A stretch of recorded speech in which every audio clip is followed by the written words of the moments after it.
নমস্কার। স্টোরি ইনের ১৬তম এপিসোডে সবাইকে স্বাগত। প্রতি সপ্তাহের মঙ্গল ও শনিবার সন্ধ্যা ৭টা থেকে রাত ৮টার মধ্যে গ্রাম বাংলার ভূতের গল্প নিয়ে আমি আপনাদের সামনে হাজির হই। আজ শনিবারে আপনাদের শোনাবো গা ছমছম করা ভূতের গল্প। গল্প পাঠে আমি প্রকাশ, অন্যান্য চরিত্রে পপি। শুরু করছি আজকের গল্প, অভিশপ্ত ২০শে মে। রাজীব কৃষ্ণনগরের একটি পুরানো বাজারে বাড়ি ভাড়া নিয়ে থাকতে শুরু করে। এখানের বাড়িগুলি সব ভীষণ কাছাকাছি, এমনকি এক ছাদ থেকে আর এক ছাদে অনায়াসে চলে যাওয়া যায়।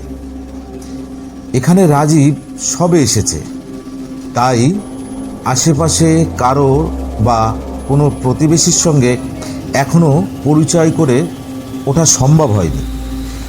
কদিন ধরে অনেক খোঁজাখুঁজির পর এই বাড়িটা সে পেয়েছে। বাড়িটা বেশ ভালো, বাড়ির ছাদটাও অনেক বড়। রাজীবের একটু রাত জাগার অভ্যাস আছে। এ বাড়ির ছাদে রাজীব প্রথম যেদিন পায়চারি করার জন্য ওঠে, তখন রাত প্রায় 11টা কি 12টা বাজে হয়তো। ছাদে উঠে চারিপাশে রাজীব দেখতে থাকে। তখন সে দেখে পাশের বিল্ডিংয়ের ছাদে একটি মেয়ে মাথা নিচু করে দাঁড়িয়ে আছে।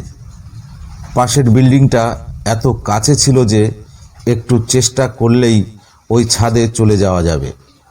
এত রাতে একা একটি মেয়েকে ছাদে দেখে রাজীব একটু অবাকই হয়ে যায়। রাজীব একটু সাহস করে ডাক দিল, এই যে শুনছেন? মেয়েটি কোনো সাড়া দিল না। সে যেভাবে দাঁড়িয়েছিল সেইভাবেই দাঁড়িয়ে রইল। রাজীব এবার আর একটু জোরে ডাকল, আপনি কি শুনতে পাচ্ছেন আমার কথা? মেয়েটি এবার মুখ তুলে রাজীবের দিকে তাকালো। মেয়েটির চোখের দৃষ্টি কেমন যেন অন্যরকম লাগলো। এবার রাজীব বলল, আমি রাজীব, এই পাড়াতে নতুন এসেছি। আপনার নামটা যদি বলেন। আসলে এখানে এসে এখনো কারোর সঙ্গে তেমন একটা পরিচয় হয়নি। মেয়েটি এবার আস্তে করে জবাব দিল, আমি রীতা। রাজীব বলল, ও আচ্ছা, তা আপনি এত রাতে একা একা ছাদে কেন এসেছেন? আপনারও কি আমার মতো রাত জাগার অভ্যাস আছে? রীতা বলল, প্রতিদিন আমি আসি, ভালো লাগে তাই। এইভাবে একটু একটু করে অনেক সময় গল্প করে তারপর রাজীব ঘরে চলে আসে। বাসায় আসার পর তার এক অদ্ভুত অনুভূতি হতে লাগলো। তার মনে হতে লাগলো কেউ যেন তাকে দেখছে।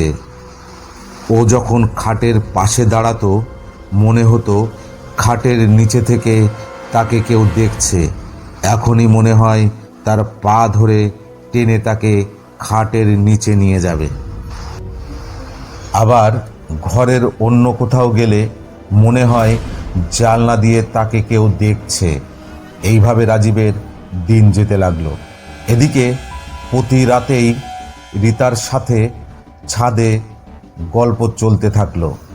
এইভাবে বেশ কিছুদিন কেটে গেল। রাজীব একসময় খেয়াল করলো রীতা কখনো হাসে না। ব্যাপারটা রাজীবের কাছে একটু অদ্ভুত লাগলেও সে ভাবল এই গম্ভীর থাকাটা হয়তো রীতার স্বভাব। এমনই একদিন ছাদে গল্প করার সময় রীতা বলল, রাজীব, মে মাসের 20 তারিখে আমার জন্মদিন, তুমি মনে করে এসো কিন্তু। রাজীব বলল, তা কখন যেতে হবে? রীতা বলল, এই রাত 10টার দিকে আসতে ভুল করো না যেন। আমরা সকলে একসঙ্গে রাতে ডিনার করব। শুনে রাজীব একটু অবাকই হলো। এত রাতে কেউ খাবার নিমন্ত্রণ করে? রাজীব মুখে কিছু বলল না। সেদিন ছিল মে মাসের 17 তারিখ। পরের দুদিন রাজীব ছাদে গিয়ে দেখল রীতা ছাদে আসেনি। রাজীব ভাবল সামনে রীতার জন্মদিন, তাই হয়তো ঘরের কাজের জন্য সময় পাচ্ছে না। 19 তারিখে রাজীব একটি ভয়ঙ্কর বীভৎস স্বপ্ন দেখল। স্বপ্নে রাজীব দেখল সে একটি ঘরে রয়েছে। ঘরটির দরজা জানলা সব ভেতর থেকে বন্ধ। সে একটি খাটে শুয়ে আছে। তার সামনে ঘরের বাংকারে 3টে বিকৃত লাশ রয়েছে, আর সেই লাশ থেকে রক্ত গড়িয়ে সারা মেঝে ভর্তি হয়ে গেছে। মনে হচ্ছে পা দিলে স্লিপ খেয়ে পড়ে যাবে। প্রচণ্ড আতঙ্কে রাজীবের ঘুম ভেঙে যায়। সে দেখে তার সারা শরীর ঘামে একেবারে ভিজে গেছে। রাজীব ভাবল এটা তো একটা স্বপ্ন, ভয় পাওয়ার তেমন কিছুই নেই। পরদিন রাজীব রাত 10টার দিকে রীতাদের বাড়ির উদ্দেশ্যে রওনা দিল। রীতাদের বিল্ডিং একেবারেই পাশাপাশি। রাজীব রীতাদের বাসায় গিয়ে দরজার বেল চাপতেই রীতা দরজা খুলে দিল। রাজীবের মনে হলো রীতা যেন দরজায় দাঁড়িয়েছিল রাজীবের আসার অপেক্ষায়। ঘরের ভিতর ঢুকে রাজীব একটু অবাকই হলো। ঘরে সে ছাড়া আর নিমন্ত্রিত কেউ যে নেই। রাজীবের এইবার ভয় লাগতে শুরু করলো। রীতা ঘরের মধ্যে চলে গেল। একটু পরে ও মা বাবাকে সাথে নিয়ে ফিরে এলো। রাজীব রীতার মা ও বাবাকে দেখে চমকে উঠল। রাজীব দেখল রীতা ও মা বাবা প্রত্যেকের চোখের দৃষ্টি এক অন্যরকম ফ্যাকাশে স্থির হয়ে আছে। চোখের পলক একটি বারের জন্য তাদের পড়ছে না। কারো মুখে কোনো হাসিও নেই। রাজীব বুঝতে পারল ও বড় কোনো বিপদে পড়তে চলেছে। রাজীব দেরি না করে সাথে সাথে দরজার দিকে পা বাড়ালো, কিন্তু দেরি হয়ে গেছে। ওরা 3 জন রাজীবকে ঘিরে ধরেছে। মনে হচ্ছে এখনই তাকে মেরে ফেলবে। তার বেরোনোর কোনো রাস্তায় রাজীব আর খুঁজে পাচ্ছিল না। রাজীব খুব জোরে জোরে মা দুর্গার মন্ত্র জপ করতে লাগলো। ইয়া দেবী সর্বভূতেষু মাতৃরূপেণ সংস্থিতা নমস্তস্যৈ নমস্তস্যৈ নমস্তস্যৈ নমো নমঃ। ইয়া দেবী সর্বভূতেষু মাতৃরূপেণ সংস্থিতা নমস্তস্যৈ নমস্তস্যৈ নমস্তস্যৈ নমো নমঃ। ইয়া দেবী সর্বভূতেষু মাতৃরূপেণ সংস্থিতা নমস্তস্যৈ নমস্তস্যৈ নমস্তস্যৈ নমো নমঃ।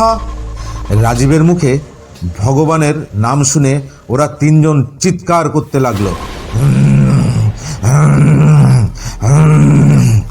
রাজীব দেখলো ওদের গায়ের মাংস সব খসে খসে পড়ছে।